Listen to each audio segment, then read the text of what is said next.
तो अभी अगर हमारी एपेंडेक्टमी हो गई, उससे हमारे शरीर में क्या-क्या चेंजेज़ आ सकते हैं, हम ये जानेंगे।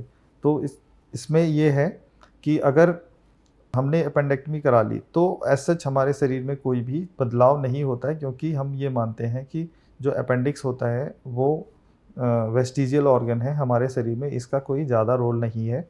बट थोड़ा बहुत इसका ये रोल है कि हमारे जो अपेंडिक्स होती है उसमें कुछ नॉर्मल फ्लोरल बैक्टीरियाज़ होती हैं जो हमारे शरीर में डाइजेशन में इन सब चीज़ों में मदद करती है, और ये हमारे शरीर को कुछ हार्म नहीं करती है। तो ये सब चीज़ें थोड़ी-सी कम हो जाती हैं, बट इससे बहुत ज़्यादा फ़र्क नहीं पड़ता शरीर में। दूसरा कि हम अगर जैसे ओपन सर्जरी करवाते हैं कभी, तो उसमें एक चीज़ ये होती है कि ओपन सर्जरी में बहुत सारी जो आंतें चिपकी होती हैं, तो उस समय हमें छुड़ाना पड़ता है। तो छुड़ाने के बाद हमारी जो आंतें हैं, उसकी दोबारा टेंडेंसी होती है कि ये दोबारा से चिपक जाए।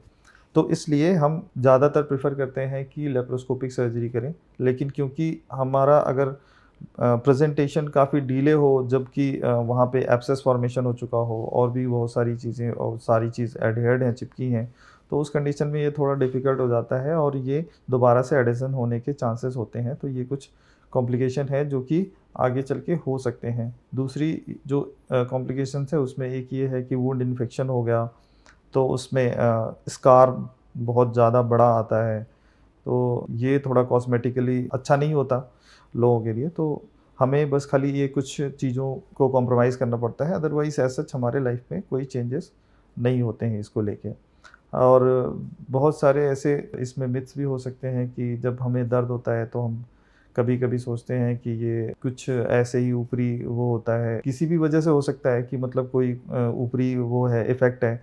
बट ऐसा नहीं करना चाहिए हमें। जब भी ऐसा लगता है कि यहाँ पे दर्द हो रहा है, तो हमें तुरंत के तुरंत हॉस्पिटल जाना चाहिए और इसको एज़ सून एज़ पॉसिबल दिखा के ट्रीट करवाना चाहिए, क्योंकि ये काफ़ी ईज़िली ट्रीटेबल है और इसके बाद हम नॉर्मल लाइफ़ अपनी स्पेंड कर सकते हैं और without any compromise in our daily routine.